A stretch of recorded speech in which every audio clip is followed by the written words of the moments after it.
Boa noite, Dom. Meu nome é Adailton e basta o sino dar a primeira badalada na Semana Santa para eu sentir aquele gelo nas costas. Seja numa capital distante ou até fora do país, o tal repique me puxa de volta à lembrança mais esquisita que vivi, lá no interior de Rondônia, quando eu tinha lá para os meus 12.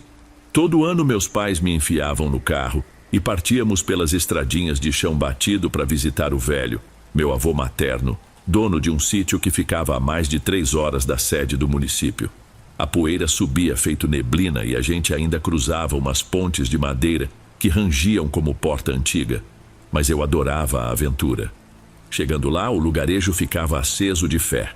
Procissões, encenações dos jovens na tardinha e no canto de uma capela lateral, o tal Cristo das Dores, uma imagem velha de madeira que o povo jurava ter visto mais de 250 festas passarem.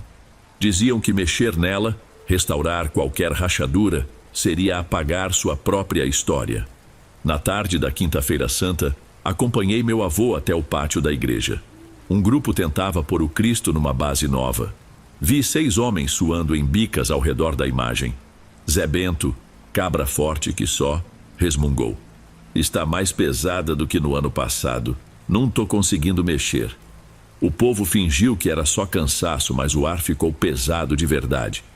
Juntaram mais 2 peões, braços tremendo, veias saltando, e a imagem só deslizou uns dedos para frente. Padre Teotônio saiu da sacristia, ergueu a mão pedindo para pararem. O rangido das tábuas improvisadas foi o único som que se atreveu a quebrar o silêncio. De noite, sentamos na varanda do meu avô, lua cheia clareando o terreiro. Mamãe comentou que Dona Luzia vivia dizendo que, quando o Cristo das Dores se recusava a sair, vinha tragédia pela frente. Ninguém explicava o porquê, mas todo mundo ficava ouriçado com esse tipo de aviso. Na sexta-feira, logo que o galo cantou, outro grupo tentou de novo. Com muito custo, ergueram o Cristo e acomodaram no andor. A procissão saiu, mas, rapaz, ninguém abriu a boca para cantar ou rezar alto. Até as crianças iam caladinhas, como se aquele ar grosso proibisse a alegria. Alguns meses depois, meus pais decidiram passar a Semana Santa bem longe dali. Nunca contaram detalhe nenhum. E o vô também não insistiu. Vai ver, ele mesmo sentiu que tinha coisa demais rondando aquele chão. Quando pergunto disso à mãe, ela desvia o olhar e solta apenas que certos sinais servem para a gente se afastar de um perigo que não entende. Hoje, aos 44 anos, moro numa cidade litorânea e entro em igreja mais por saudade que por devoção. Mesmo assim, Dom, toda sexta-feira santa, quando o sino corta o ar, o filme volta todinho. O pátio, o ranger das tábuas, o Cristo imóvel. Posso até fingir que não ligo, mas o frio que sobe pela espinha me entrega, e eu revivo, segundo por segundo, aquele temor antigo que, não sei não, parece nunca ter me largado.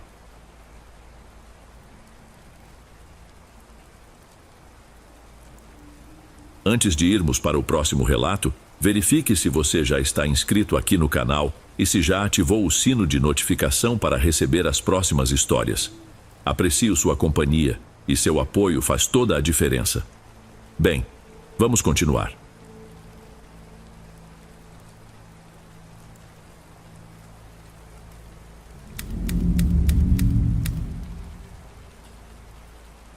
Dom, se acredita que até hoje esse trem não sai da minha cabeça?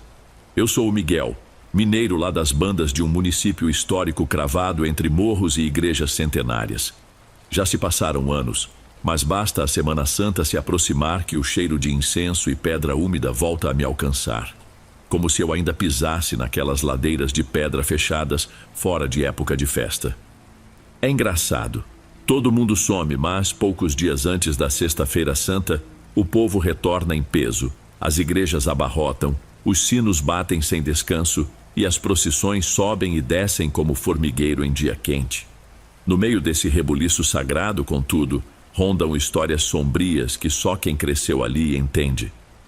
Passei boa parte da juventude estudando fora, mas naquela Semana Santa resolvi aceitar o convite dos meus compadres de infância, Caio e Daniel, para voltarmos à terrinha e matar a saudade. Fazia uns 3 anos que a gente não se via. À primeira vista, tudo parecia igual. Porém, bastaram 2 goles de café com rapadura para eu sentir um peso no ar, como se a terra guardasse um segredo querendo sussurrar no ouvido da gente. Na sexta-feira santa, logo depois da procissão do enterro, subimos por uma trilha de pedra rumo a um morro antigo. O pessoal conta que lá no topo existiam ruínas de uma capelinha abandonada. Caio, sempre curioso, puxou a ideia. Bora lá relembrar os velhos tempos. E eu, que não costumo negar aventura a amigos, topei. A noite estava quente demais, sem um fiapo de vento, como se o ar tivesse parado para escutar nosso passo. Chegando quase no alto, demos de cara com uma figura plantada na porta da capela sem porta.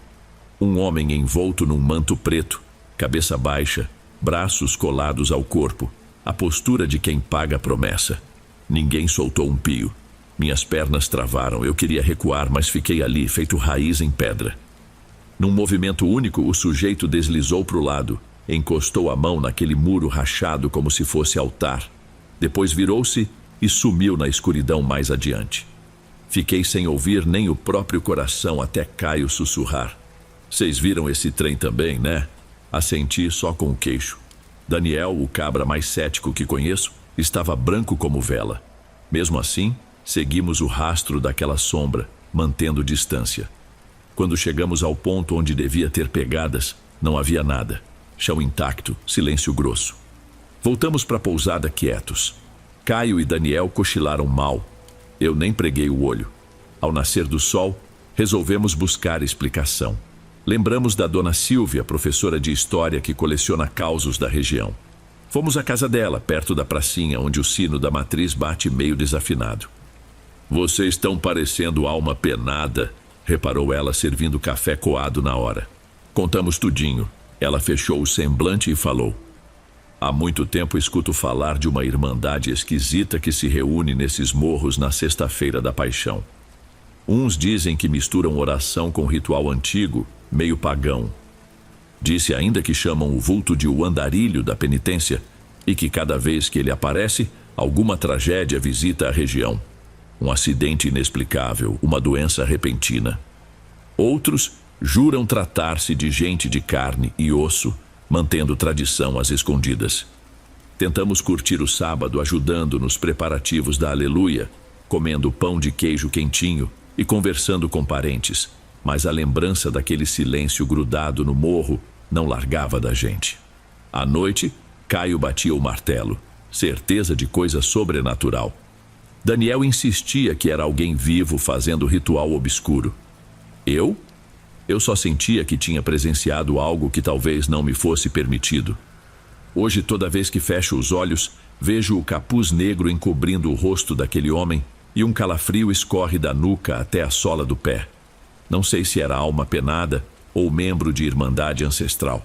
Mas quando a Semana Santa chega perto, volto a escutar o silêncio quente pairando sobre o morro, lembrando-me de que o mundo guarda mistérios mais fundos que esses vales que a gente enxerga.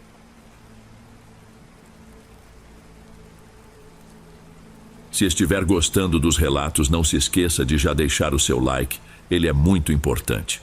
Bem, vamos continuar.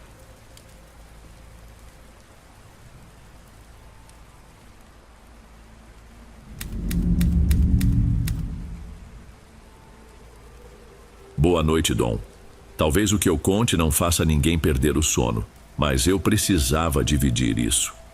Sou o Marcelo e guardo desde a infância no interior de Pernambuco uma lembrança que ainda me faz hesitar antes de pôr o pé na rua, quando tudo está quieto demais.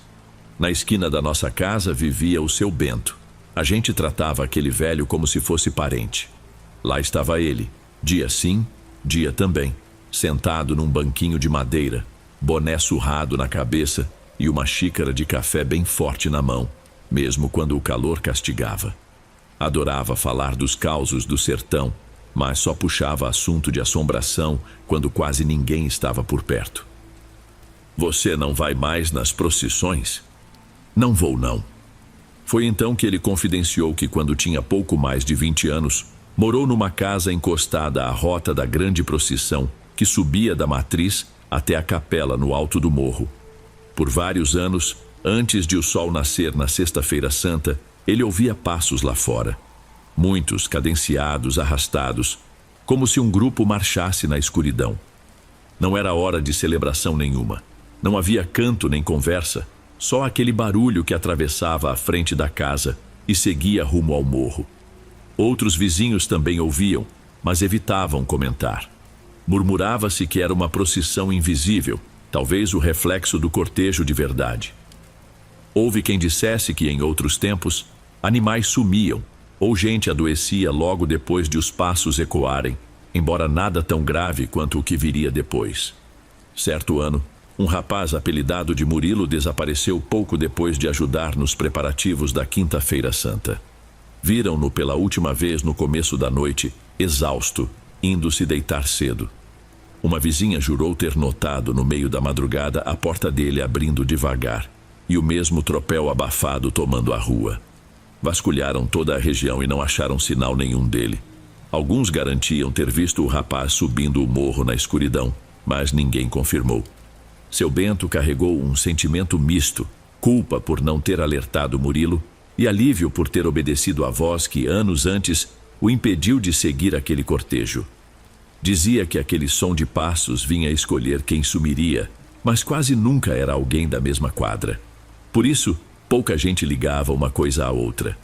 Hoje, já adulto, às vezes me pego com vontade de vigiar a madrugada só para ver se ainda restou algum eco desses passos. Mas, sempre que penso em abrir a janela no escuro, lembro do destino de Murilo e recuo. Pode ser pura superstição, mas eu não tenho coragem de descobrir se aquela marcha invisível continua rondando as nossas ruas.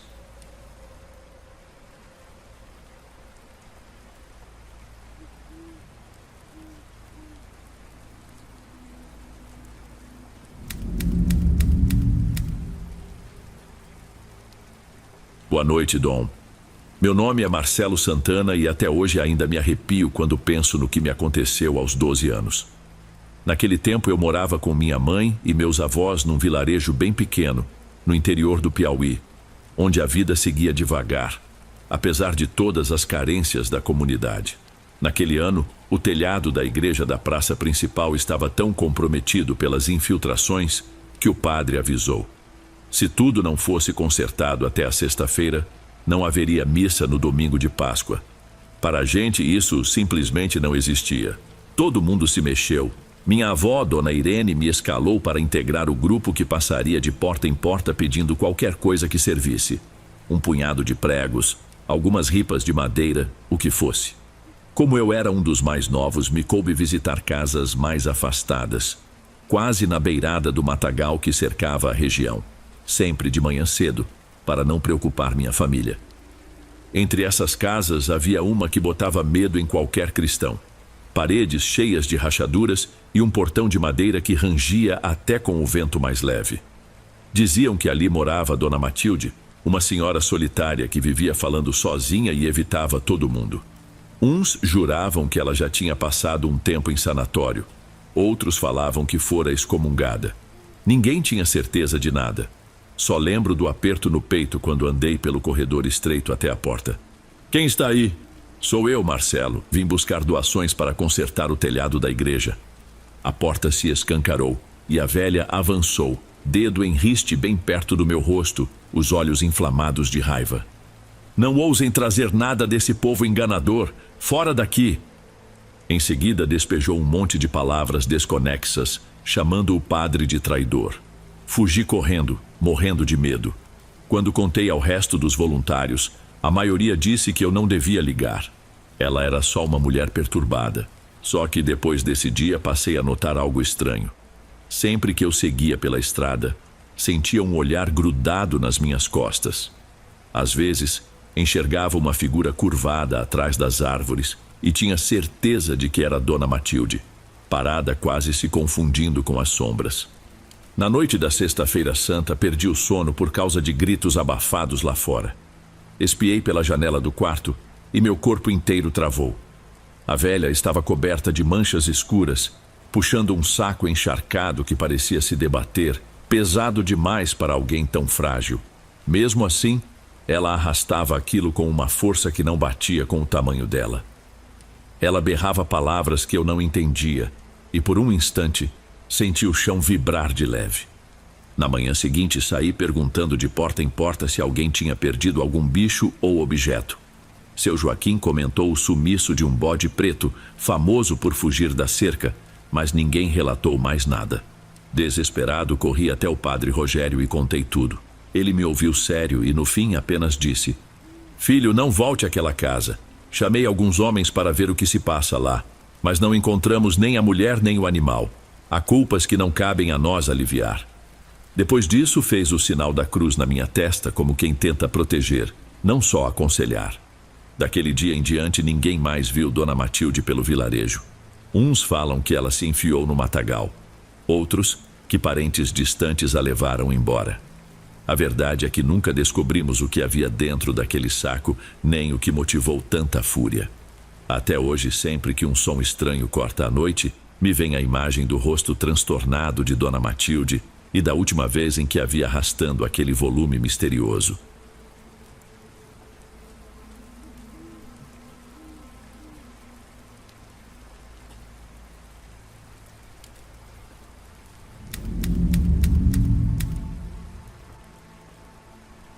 Eu me chamo Estela. Tenho 73 anos e moro em Teresina, capital do Piauí, embora minha família seja do interior do estado.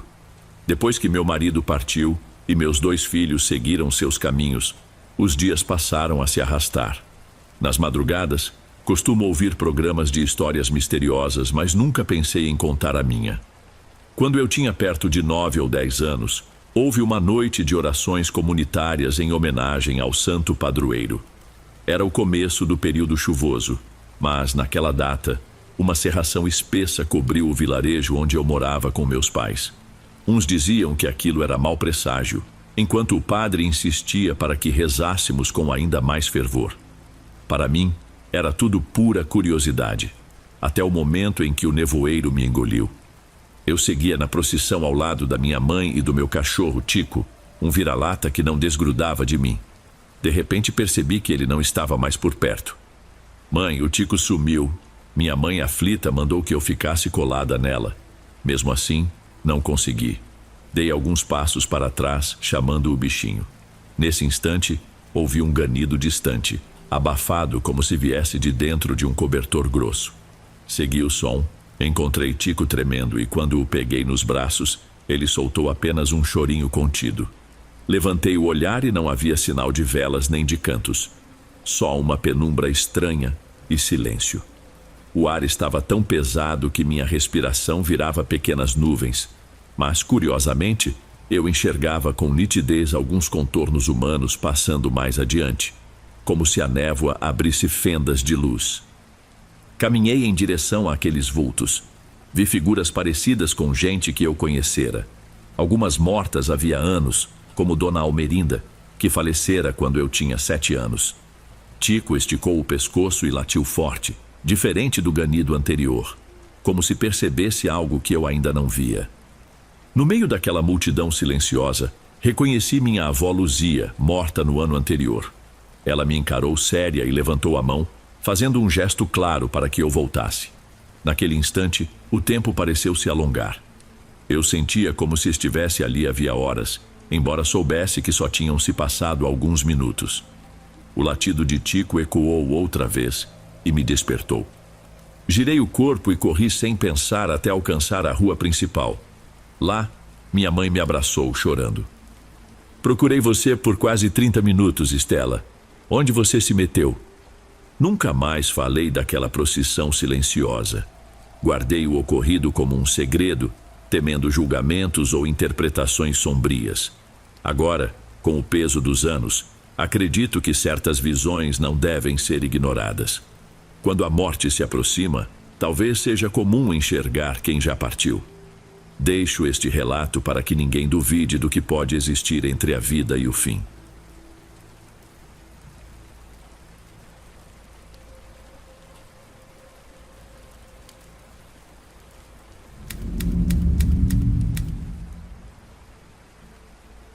Boa noite, Dom. Me chamo Luciano e tenho 35 anos. Passei quase toda a minha vida na capital, bem longe do interior serrano onde meu avô nasceu. Meus pais decidiram se mudar quando eu tinha só 5 anos, querendo escapar das dificuldades do campo. Aos poucos, as histórias da serra viraram quase lembranças vagas na minha cabeça. Só fragmentos das conversas que meu avô dividia comigo nos encontros de Natal ou em algum aniversário. Ele falava de neblina densa, de cavernas pouco exploradas e de criaturas que rondavam a mata. Na infância, eu ficava encantado com cada palavra. Na juventude, achava tudo folclore para divertir criança. Mal imaginava o que me aguardava quando voltei. Meu avô faleceu há poucos anos, deixando minha avó sozinha numa casa de madeira na Serra de Santa Catarina. Foi ela quem me telefonou certa noite pedindo ajuda. Disse que estava com a saúde bem frágil e não tinha forças para cuidar do terreno e dos animais. Num impulso, talvez culpa, talvez gratidão, larguei meu emprego no escritório e resolvi voltar àquele lugar que eu só conhecia pelos relatos de antigamente. Peguei um ônibus na rodoviária central, pronto para enfrentar a viagem longa até um município catarinense, perto da divisa com outro estado. O percurso levou muitas horas, com paradas rápidas em postos de gasolina vazios, e foi ficando cada vez mais sinuoso conforme subíamos a serra. Cheguei no começo da manhã. O terminal era bem simples, com poucas bancas servindo café e bolo de fubá. O ar estava gelado e a cerração cobria tudo. Fiquei tenso na hora, não só pelo frio, mas também por sentir que entrava num mundo completamente diferente. Uma caminhonete velha fazia o trajeto até o sítio da minha família, mas precisei esperar quase 2 horas até o motorista aparecer. Enquanto isso, bati papo com um senhor que vendia pinhão cozido. Ele me olhava com curiosidade, notando que eu tinha jeito de homem da capital, pouco acostumado com as trilhas e o barro daqui. A casa ficava numa parte mais alta da região, embora não fosse no topo do morro. Era feita de tábuas firmes, com um alpendre na frente e galinhas ciscando no quintal. Assim que abri a porta, senti o cheiro de madeira envelhecida, aquele ar de lugar fechado faz tempo. A lareira ainda tinha restos de lenha queimada, e pelas marcas no assoalho, dava para ver que minha avó mal aparecia por ali. Pensei que talvez fosse tarde demais para ela morar naquela casa de vez. Se o objetivo era manter tudo em ordem, cabia a mim encarar a tarefa. Não demorou para que o pessoal do lugar me reconhecesse. Eu era o neto do finado seu Alfredo, conhecido pelas histórias que contava. Ouvi muita gente repetindo a mesma coisa. Seu avô falava de cada lenda, contava que tinha bicho grande perdido na mata. Com o passar dos dias, percebi que havia uma crença antiga sobre um tal guardião nas partes mais densas da floresta. Uns diziam que se parecia com um lobo, outros que era um homem que mudava de forma. Não era o lobisomem típico das histórias, mas sim uma força que protegia a serra de invasores. Os mais céticos riam e chamavam de superstição. Mas foi só eu perguntar de brincadeira para notar que a reação de alguns era de puro receio ao mencionar a criatura. Nos primeiros dias, fiquei focado em limpar a casa, consertar a cerca do terreno e organizar tudo. Recolhi alguns pertences do meu avô que estavam guardados num baú. Entre eles, encontrei um caderno velho, páginas amareladas, onde ele anotava detalhes da flora local, receitas de remédios caseiros e até algumas referências a eventos estranhos que rolavam em determinadas fases da lua. Fiquei curioso, mas tentei não encanar. Meu objetivo ali era ajudar minha avó e cuidar do lugar, não bancar o detetive de lendas. Comecei a conversar mais com os vizinhos, que moravam a alguns minutos de caminhada. Tinha uma senhora que vendia queijos e um casal de meia-idade que plantava hortaliças. Foi por meio da dona Rita, a produtora de queijos, que ouvi falar do seu Matias, velho camarada do meu avô, conhecedor de cada cantinho daquele mato. Ela sussurrou: "Pergunta para ele sobre o que ronda as trilhas, mas cuidado com o que vai querer saber." Fui até a casinha simples do seu Matias, logo no início de uma estradinha de terra. Ele estava sentado num banco em frente, esculpindo madeira. Me convidou para sentar ao lado. Depois de um papo leve, criei coragem. O pessoal vive comentando sobre um bicho que mora lá nos altos da serra. Meu avô registrou algumas coisas no caderno. Não sei se o senhor sabia.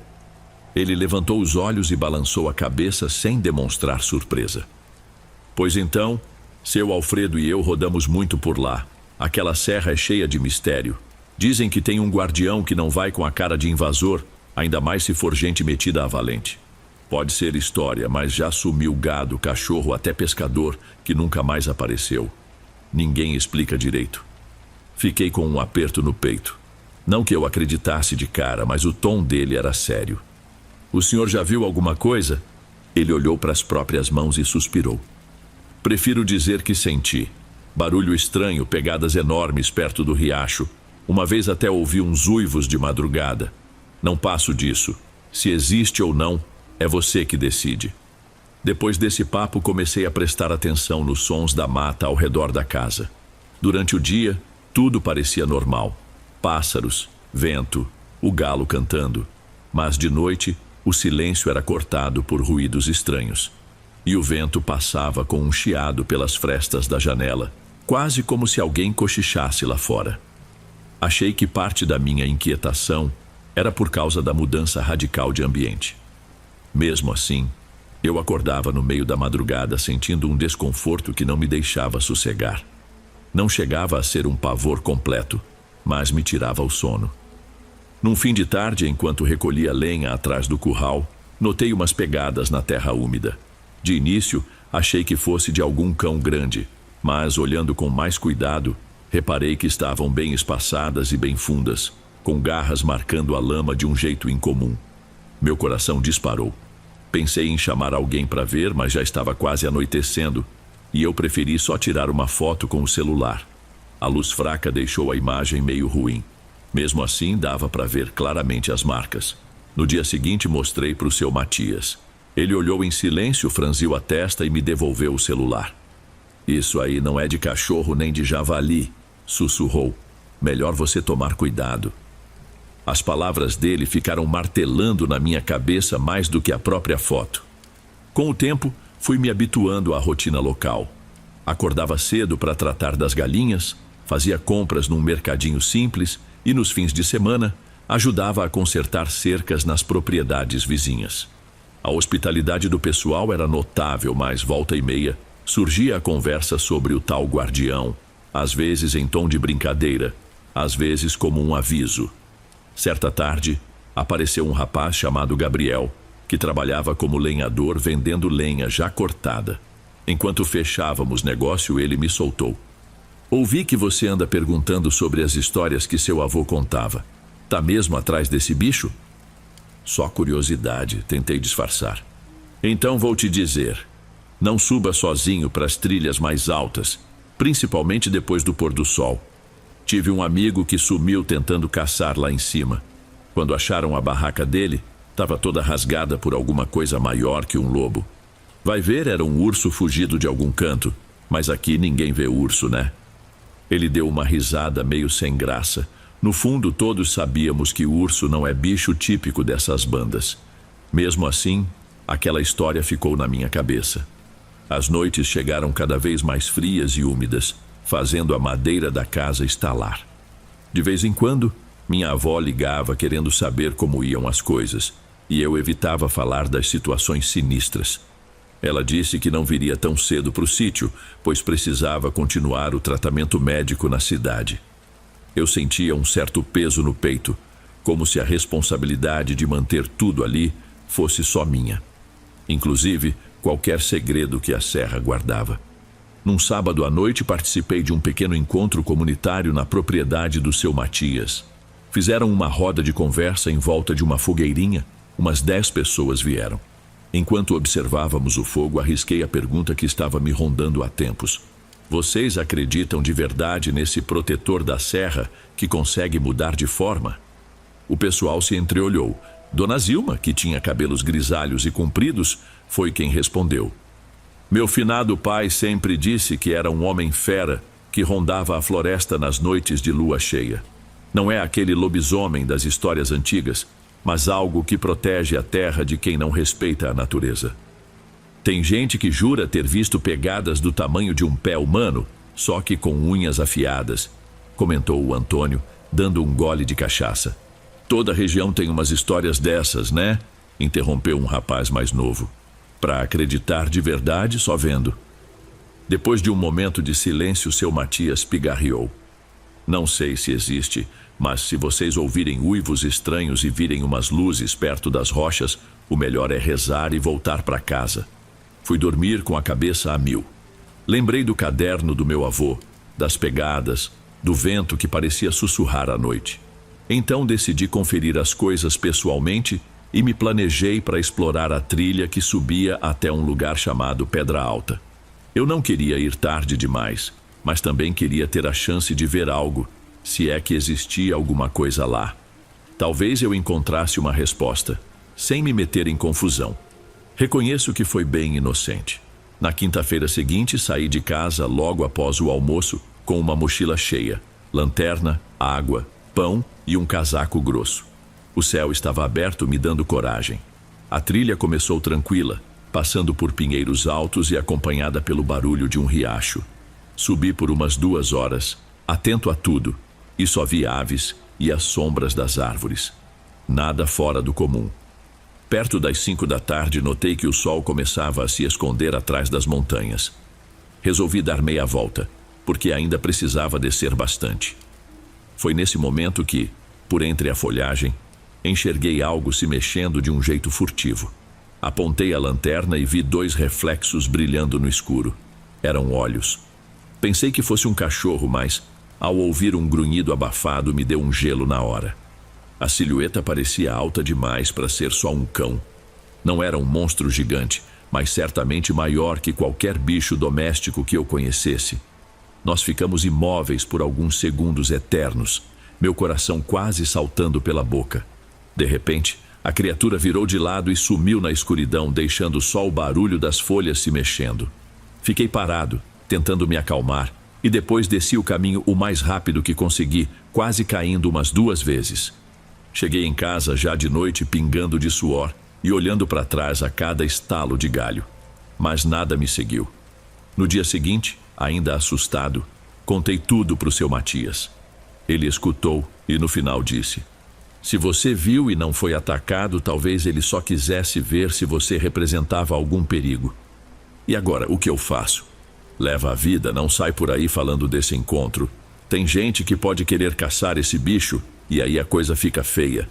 Já teve quem tentou e não voltou do mesmo jeito. Eu até tentei manter silêncio, mas alguns lenhadores perceberam minha atenção e me pressionaram. Quando soltei que tinha visto um animal grande e diferente, foi o suficiente para espalhar o burburinho na região. Um grupo de caçadores, armados com espingardas, 2 carabinas antigas e cães de caça, anunciou que subiria a montanha para defender o gado. Pensei em avisar do perigo, mas sabia que não me escutariam. Pedi ajuda a Dona Zilma e ao seu Matias para tentar pelo menos ter uma conversa. Marcamos um encontro no meu quintal à noite, com uma fogueira e café quente. Umas 5 pessoas apareceram. Expus meu medo. Se isso for só um bicho nativo, pode ser perigoso. Mas se for mesmo um guardião, não é melhor tentar entender antes de sair dando tiro? Os mais velhos concordaram que enfrentar a natureza sem pensar podia dar ruim. Mas os mais novos estavam decididos a subir de qualquer jeito. Procurei a caderneta velha do meu avô, buscando alguma pista. Ele mencionava uma gruta perto de uma pedra em formato de arco, junto de um regato. Falava de símbolos nas paredes, de pinturas antigas, como se aquele lugar fosse um refúgio sagrado. Lá moraria o tal protetor da serra. Empolgado e com uma pontada de receio, resolvi conferir eu mesmo. Arrumei a mochila de novo sem contar para ninguém e saí de madrugada, pretendendo voltar antes de escurecer, torcendo para não cruzar com os caçadores. Foi uma subida cansativa. Caminhei quase 5 horas, zigue-zagueando por trilhas confusas. Em certo ponto, encontrei uma nascente e perto das pedras vi inscrições esquisitas. Tinha também pegadas na lama, parecendo pés humanos maiores, afundando muito mais do que uma bota comum. Já estava tremendo, sem saber se era de medo ou fascínio. Segui até ver o tal arco rochoso que o caderno descrevia. Havia uma fenda na lateral, com um ar pesado e úmido, lembrando toca de bicho. Fiquei parado um instante ouvindo a água pingar das pedras. Pensei em desistir. O lugar tinha um clima que pesava no corpo, como se um passo em falso pudesse dar muito errado. Mas a curiosidade falou mais alto. Liguei a lanterna e segui em frente. Logo me deparei com ossadas de animais, algumas ainda com restos de pele. Fiquei embrulhado por dentro. Um pouco mais para dentro vi uma clareira iluminada por um fio de luz que atravessava uma fresta no teto. Nas paredes havia pinturas rupestres de mãos e criaturas meio homem, meio lobo. Me deu um tipo de tontura, mas continuei até o centro, onde havia vestígio de fogueira antiga. Foi quando um rosnado grave ecoou. Dei meia volta com o coração batendo no ritmo de um tambor. Lá na saída vi uma forma que não era exatamente quadrúpede. Parecia ter ombros altos, como se pudesse ficar em pé. Não era gigantesco, mas o suficiente para me fazer sentir pequeno. Os olhos refletiram a lanterna. Num reflexo, levantei as mãos, tentando mostrar que eu não queria confronto. Aquele ser emitiu um som quase estalado que senti tremer dentro do peito. Tive a impressão de que ele me mandava cair fora, mas sem atacar. Recuar foi o que fiz, passo a passo, até chegar na entrada. Quando pus os pés para fora, desatei a correr morro abaixo, o corpo inteiro ardendo de adrenalina. Desci em metade do tempo que levei para subir, tropeçando e escorregando a cada trecho. O pavor que senti foi tão forte que eu mal consegui pensar. Quando alcancei minha casa, tranquei tudo e só saí no dia seguinte, completamente convencido de que o guardião, de um jeito ou de outro, existia. Fosse um bicho raro, uma criatura híbrida ou alguma força muito antiga. Algumas semanas depois aconteceu a tragédia. Os caçadores foram atrás dele. Teve gente que escutou tiros, gritos e corre-corre lá no meio do mato. Eles voltaram dizendo que tinham matado algo grande. Mostraram só uma foto embaçada de um corpo coberto de folhagem, alegando que, ao amanhecer, o cadáver sumiu, arrastado em costa abaixo, deixando uma trilha funda no chão. Ninguém do grupo se feriu, mas todos pareciam perturbados. A conversa era que tinham dado cabo do Homem-Fera, mas a paz não apareceu. Mais ou menos um mês depois, deslizamentos derrubaram pontes e isolaram partes da região. Na estação seguinte, um incêndio inesperado tomou conta de uma encosta inteira, como se a mata estivesse devolvendo a agressão. O povo comentava em voz baixa que a morte do guardião tinha rompido algum equilíbrio e que aquelas desgraças não eram coincidência. O clima na vila ficou pesado e muita gente se mandou de lá. Minha avó decidiu vender a casa, já que a saúde dela piorou e ela precisaria ficar sob cuidados na cidade. Acabei ficando na serra por quase um ano, cuidando do sítio até fechar a venda. Nesse intervalo, notei que eventos estranhos e violentos ficaram mais frequentes. Pessoas sumindo, animais adoecendo, estradas bloqueadas. Em cada madrugada mal dormida vinha à mente aquele olhar dentro da caverna e o rosnado que soou como um alerta. Quando fui embora, não tinha certeza se um dia voltaria. Abri uma pequena oficina no município onde minha avó fazia o tratamento, tentando recomeçar a vida. Mas o silêncio nas madrugadas ainda me faz lembrar daquilo que vi entre as árvores.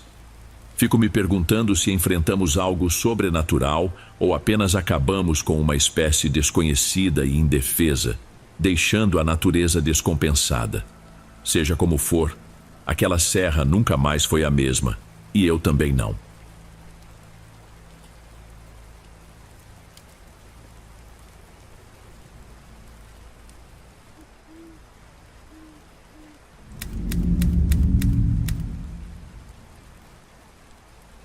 Meu nome é Gabriel e resolvi escrever este relato para deixar claro o que vivi quando trabalhei como vigilante num antigo museu em Santa Catarina.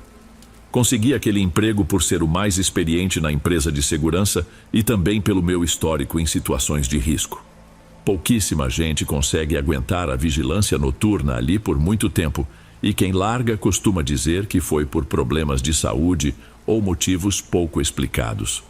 Admito que não botava fé em metade das histórias que ouvi antes de começar, mas com o tempo entendi por que tanta gente não suporta ficar naquele lugar depois que o sol se põe. O prédio do museu foi erguido há cerca de 4 séculos, numa época em que funcionava como mosteiro, comandado por uma ordem religiosa que se estabeleceu no Brasil durante o período colonial. Dizem que, no auge, tinha tantos noviços que o conjunto de construções ocupava um quarteirão inteiro. Hoje, só sobrou a parte principal, tombada pelo patrimônio histórico. Com a proclamação da República, o governo tomou posse de várias construções religiosas e transformou muitas delas em prédios de uso civil. Esse mosteiro, em especial, virou quartel para tropas que lutaram em revoltas regionais e depois, no século passado, acabou se tornando museu. Apesar de as galerias exibirem peças de várias épocas, as lendas que correm por lá são o que mais despertam curiosidade e medo em quem faz o turno da noite. Durante o dia, meu trabalho era bem sossegado. Eu ficava nas salas onde estavam expostas obras de arte e documentos raros, cuidando para que ninguém encostasse no que não devia. À luz do sol, tudo parecia tranquilo, mas eu reparava em um silêncio estranho em certos corredores antigos. De vez em quando, era como se houvesse alguém atrás de mim, mas, quando eu olhava, não tinha nada ali. A monotonia só era quebrada quando chegava algum grupo de estudantes ou pesquisadores de outros estados, como o Amazonas ou Mato Grosso, interessados nos arquivos históricos. Com o tempo, fiz amizade com uma colega que trabalhava na pequena livraria perto da entrada principal. Nas minhas folgas, eu ia lá conversar com ela e com o resto do pessoal, trocando dicas de livros ou ajudando a controlar os visitantes mais curiosos. Até que um dia ela me contou algo esquisito. Numa tarde de movimento intenso, acabou ficando além do horário para fechar o caixa. Enquanto terminava a contagem, achou ter visto alguém passando ao fundo, quase no cantinho entre as estantes de livros. Pensou que podia ser um visitante preso lá dentro, chamou, procurou, mas não achou viva alma. Voltando para o balcão, sentiu uma mão leve no ombro e um sussurro. Pensei que fosse puro cansaço, disse ela, ainda tremendo só de lembrar. Mas a sensação foi muito clara. Fiquei tão nervosa que não tive coragem de olhar para trás. Saí correndo e chamei um dos guardas da portaria. Só depois que me acalmei, percebi como tudo parecia impossível. Histórias parecidas começaram a pipocar quando fiz amizade com outros funcionários. Um segurança mais antigo, que já tinha visto várias fases do museu, jurava ter enxergado vultos de capuz andando pelos corredores de cima. Ele também dizia que, às vezes, surgiam ruídos de orações vindas do antigo claustro, sem ter ninguém por perto. Eu ficava na dúvida, mas aquilo mexia comigo. Cresci numa família muito devota e sempre aprendi a respeitar o que não entendo. Minha mãe, preocupada com meu serviço, me deu uma medalha de São Bento, dizendo que seria uma proteção especial. Eu aceitei sem hesitar, pois sei que muita gente coloca fé nesses amuletos. Quando surgiu a chance de receber um salário melhor, fazendo o turno da noite, eu agarrei. Precisava do dinheiro porque estava ajudando meus avós, que moram em outra cidade do Paraná. Na primeira semana noturna, notei que tudo mudava radicalmente. A iluminação fraca deixava as áreas mais antigas quase tomadas pela escuridão. E nós, poucos funcionários, tínhamos que cobrir uma área enorme. O prédio é gigante, então 3 rondas já tomavam a madrugada inteira. Eu tinha 2 colegas de vigília, Roberto, que era bem experiente e desconfiado, e Marta, que mesmo com pouca experiência, demonstrava muita coragem e um jeito bem-humorado. Numa das primeiras rondas da madrugada, passei pelo claustro superior e ouvi algo como um coro baixo, várias vozes sussurrando uma reza. As paredes pareciam vibrar e meus passos soavam estranhamente altos. Não consegui decifrar as palavras, mas me pareceu um cântico em latim. Parei, respirei fundo, com o coração disparado. Não vi ninguém e segui em frente, tentando me convencer de que podia ser só o vento ou algum barulho nos encanamentos. Preferi ficar calado para não cair nas fofocas, mas um arrepio ficou comigo até o fim da ronda. Poucos dias depois, apareceu um novo vigilante, Eduardo. Ele devia ter uns 50 anos e gostava de bancar o sabe-tudo. Arrumava todo tipo de desculpa para não trabalhar e chamava as histórias de assombração de pura bobagem. Começou de dia, mas depois de brigar com o chefe, foi transferido para a noite. Na primeira semana, deu vários atestados médicos e, quando finalmente apareceu, não fez esforço nenhum para se entrosar.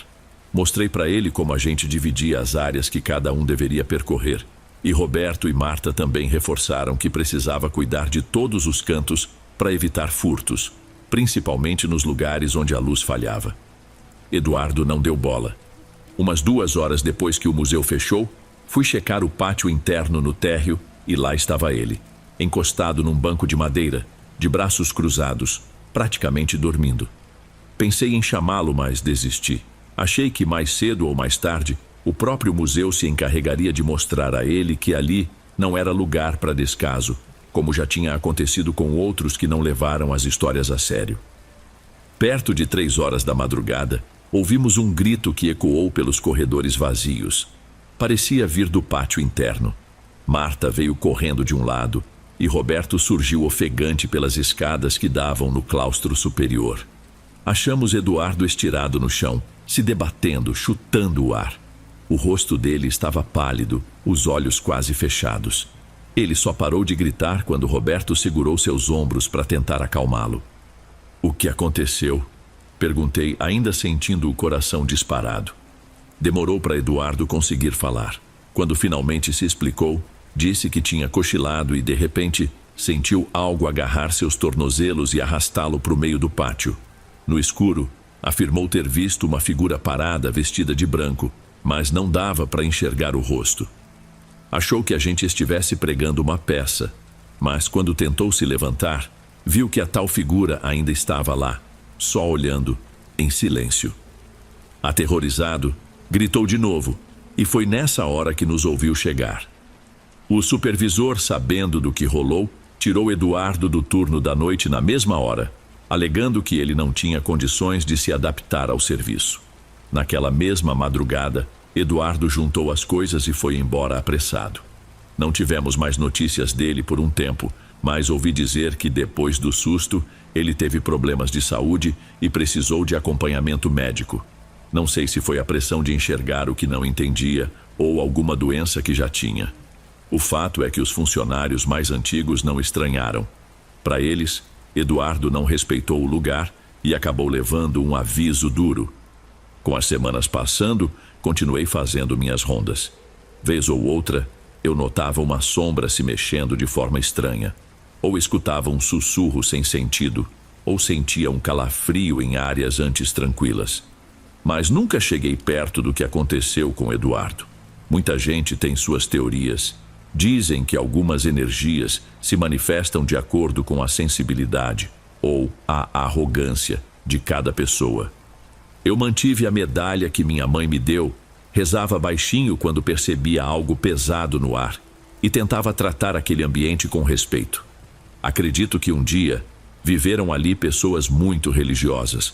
Muitas devem ter morrido ali mesmo ou deixado marcas fortes. É como se a história daquele lugar se recusasse a ir embora. Hoje ainda trabalho na empresa de segurança, mas em outro posto. Lembro do museu com uma mistura de respeito e saudade, porque aquele ambiente, que beira o sobrenatural, me ensinou que existem coisas além do que a gente enxerga. Houve momentos assustadores, mas também senti uma paz estranha em algumas noites, como se aquelas vozes antigas ainda rezassem por ali. Não acho que seja algo para romantizar, mas admito que passei a valorizar a fé e o respeito cada vez que entro num prédio tão antigo. No fim das contas, sinto que aquele lugar guarda histórias que nunca foram completamente reveladas. Faz sentido que algumas presenças continuem circulando por lá, ecos de um passado que não se apagou. E se alguém decidir trabalhar ali de madrugada, só posso aconselhar que se prepare para encarar o que não aparece à luz do dia. E, acima de tudo, que mantenha a humildade ao lidar com o desconhecido.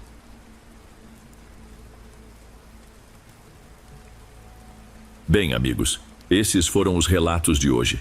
Espero de coração que tenham gostado. Lanço vídeos novos por aqui todos os dias e ficarei muito feliz em te ver nos próximos. Agora na tela, Estou deixando outros 2 bons vídeos que certamente irão gostar. Um abraço do Dom e eu te vejo por lá.